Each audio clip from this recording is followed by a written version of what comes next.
Kebudayaan Sidoarjo. Mengapa itu kami lakukan? Karena kami menyadari keberadaan dari Undang-Undang Nomor 5 Tahun 17 tentang Pemajuan Kebudayaan, bahwa mau tidak mau kita harus mengakomodasinya di dalam program.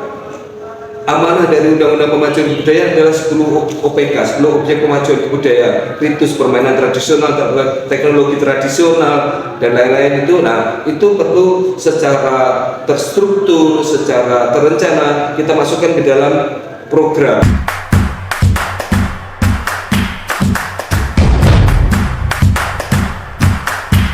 Sobat AJS, apa kabar? Kita ketemu lagi nih dengan saya Siska Prestiwati Bisono. Kali ini kita berkunjung ke kantor Dewan Kesenian Sidoarjo, di mana beberapa hari terakhir sedang hangat nih menjadi bisik-bisik tetangga ya terkait sebuah nama, sebuah entitas maksud saya, di mana nama ini menjadi perebutan atau menjadi klaim, biar tidak menjadi isu yang simpang siur. Kali ini kita bisa langsung berbincang dengan tokohnya. Di samping saya ada Ketua Dewan Kesenian Sidoarjo, Mas Ribut Wiyoto. Baik Pak, kabarnya? Alhamdulillah baik, Mbak Siska. Oke, Mas Ribut, ini kan beberapa hari ya terakhir adanya mencuat nama Dewan Kebudayaan Sidoarjo, dan kalau melihat dari isu-isu yang beredar di masyarakat itu kan sepertinya ada apa ya, dualisme atau apa ini Mas? Monggo biar tidak menjadi isu-isu yang simpang siur, bisa dijelaskan sebenarnya apa sih Dewan Kebudayaan Sidoarjo ini? Oke, terima kasih Mbak Siska. Dewan Kesenian Sidoarjo itu berdiri tahun 1995. Nah, meskipun namanya Dewan Kesenian, tapi kita sebenarnya itu mencakup seni dan budaya. Makanya di kepengurusan sendiri, tidak hanya di kepengurusan periode saya, tapi juga periode sebelum saya, itu kelompok-kelompok paguyuban, kemudian padepokan, pasinaon itu juga masuk ke dalam kepengurusan. Nah, pada saat ini di kepengurusan saya ini periode 2022 periode 2027 itu Ketua BPP Badan Pengawas dan Pertimbangan itu Pak Bambang Heru Mutoko. Pak Bambang Heru Mutoko itu adalah Ketua Paguyuban Jenggolomane. Anggotanya ada Pak Winarto. Pak Winarto itu Ketua Paguyuban Sekagarda. Kemudian di Departemen Kebudayaan itu ada Pak Nur Khalid. Pak Nur Khalid itu pendiri Pasinaon Mudiluhur. Nah, jadi kami di kepengurusan itu tidak hanya seniman tapi juga budayawan, dan itu termanifestasikan di dalam program. Makanya kemarin ada nyadran di Balungdowo, kita masuk ke sana, kita bersama masyarakat, kita bersama-sama ya apa sih nyadran itu, kemudian kita ngasih beberapa materi, misalkan tentang sesajen, kemudian juga bagaimana ritus-ritusnya, ritual khususnya. Kemudian kita juga bekerja sama dengan SDMK Sidoarjo Masa Kuno. Tahun kemarin itu bersama-sama menerbitkan buku prasasti-prasasti yang ada di Sidoarjo, itu sejarah dan juga terkait dengan cagar budaya. Jadi kita di dalam program-program itu tidak hanya seni tapi juga budaya, tapi memang yang utama adalah seni, film, teater, musik, drama, tari, sastra, dan lain-lain. Karena apa? Di dalam seni itu ada kreativitas, ada aktivitas yang lebih progres dibandingkan di budaya. Budaya itu lebih kepada pendataan, pelestarian, dan pemanfaatan. Aspek-aspek kreatifnya itu jauh lebih kuat pada seni, sehingga kami itu fokus utama atau program utama itu di di seni. Tapi kemudian dalam raker kemarin, raker 2025 itu kita bersepakat memutuskan ada satu departemen yang itu mengakomodasi budaya, yaitu Departemen Kebudayaan. Nah, mulai raker kemarin itu kita kasih porsi yang lebih berimbang antara seni dan budaya. Nah, mengapa itu kita lakukan? Kita sedang melakukan transformasi atau perubahan dari Dewan Kesenian menuju Dewan Kebudayaan, dari Dewan Kesenian Sidoarjo menuju Dewan Kebudayaan Sidoarjo. Mengapa itu kami lakukan? Karena kami menyadari keberadaan dari Undang-Undang Nomor 5 Tahun 17 tentang Pemajuan Kebudayaan, bahwa mau tidak mau kita harus mengakomodasinya di dalam program. Amanah dari Undang-Undang Pemajuan Kebudayaan adalah 10 OPK, 10 objek pemajuan kebudayaan, ritus permainan tradisional, teknologi tradisional, dan lain-lain itu. Nah, itu perlu secara terstruktur, secara terencana kita masukkan ke dalam program. Meskipun di dalam program-program Dewan Kesenian Sidoarjo sendiri secara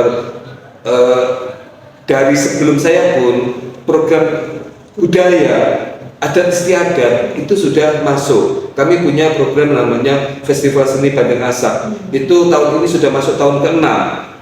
Saya sendiri masuk tahun ke-3. Nah, ini Festival Seni Bandeng Asak itu sudah masuk tahun ke-6.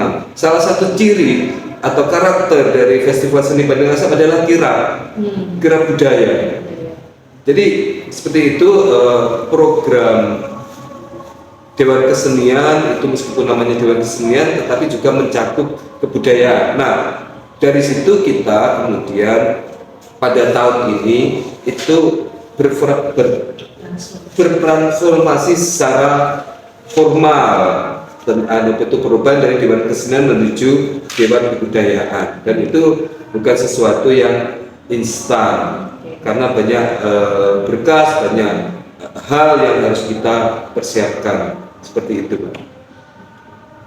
Terus yang kemarin itu minggu lalu ya, kita lihat di alun-alun itu kan ada apa, gerbek suro yang juga menggunakan identitas Dewan Kebudayaan. Ini kalau merujuk dari undang-undang tadi ini harusnya seperti apa nih, Mas?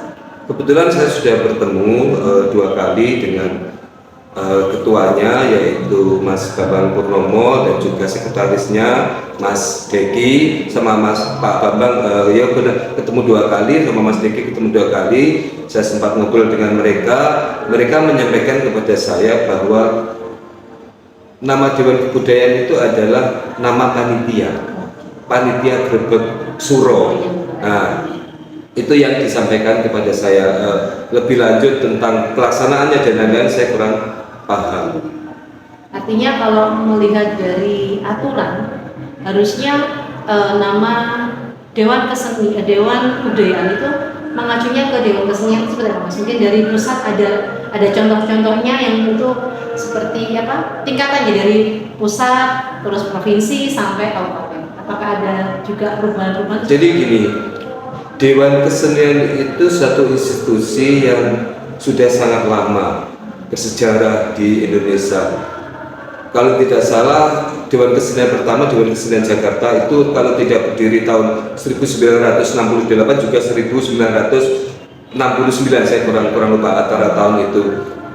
Jadi payung hukumnya belum ada, tapi sudah bergerak lebih dahulu. Dewan Kesenian Jakarta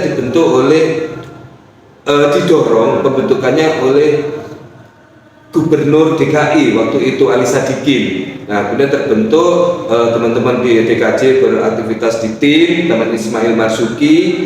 Nah, payung hukum pertama yang menyebut tentang Dewan Kesenian itu baru tahun 1993. Jadi jauh setelahnya itu di instruksi Mendagri nomor 5A kalau tidak salah, 5A tahun 1993 itu tentang pembentukan Dewan Kesenian.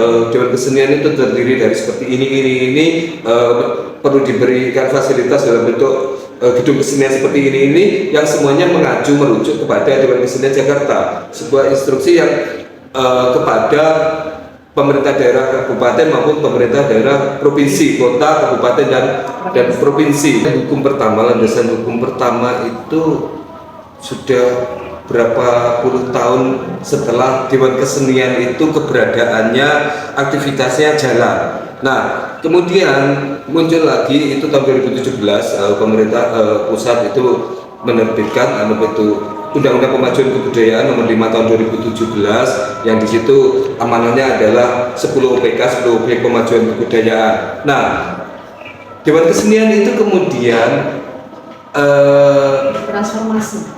iya, menyesuaikan dengan undang-undang yang ada. Makanya kemudian beberapa Dewan Kesenian itu bertransformasi menjadi Dewan Kebudayaan. Yang pertama adalah Jogja. Terbentuk kemudian Dewan Kebudayaan Jogja. Di Jawa Timur sendiri itu yang sudah menjadi Dewan Kebudayaan itu Kediri Kabupaten, Kediri Kota, Gresik. Dewan Kesenian Jawa Timur itu tahun kemarin itu sedang mengajukan ke pemerintah provinsi, karena kalau Dewan Kesenian Jawa Timur itu SK-nya adalah gubernur. Tapi belum penetapan, belum pengesahan, masih proses. Bisa jadi tahun depan baru bisa pengesahan. Nah, Dewan Kesenian Sidoarjo melakukan hal itu. Jadi kami secara program, secara struktur di dalam kepengurusan itu sudah mengakomodasi kebudayaan dan juga kami bersama teman-teman seni budaya sudah jalan. Nah, ini kita sahkan, kita urus pengesahannya, dan di mana-mana di Indonesia namanya Dewan Kebudayaan itu selalu hasil transformasi dari Dewan Kesenian. Tidak ada Dewan Kebudayaan yang tiba-tiba muncul, itu tidak ada.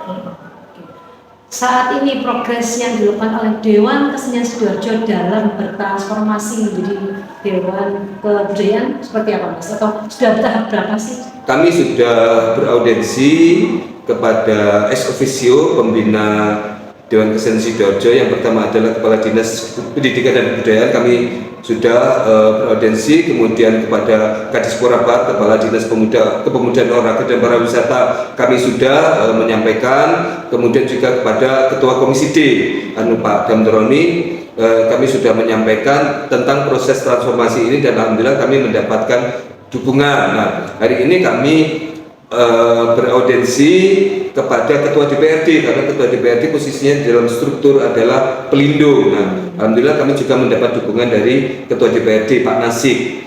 Jadi seperti itu. Jadi harapannya apa ini, Mas, untuk Dakesda Sidoarjo sendiri?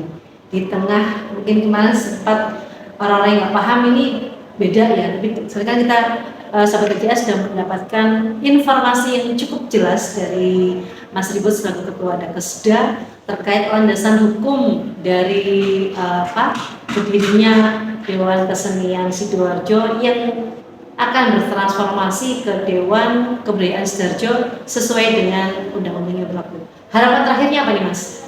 Ya, harapannya upaya-upaya ini bisa menambah semangat, menambah giat upaya-upaya kemajuan seni budaya di Sidoarjo. Kita tetap rukun, kita tetap saling menguatkan, saling melengkapi. Ekosistem seni budaya di Sidoarjo semakin tumbuh, semakin berkembang. Harapannya seperti itu.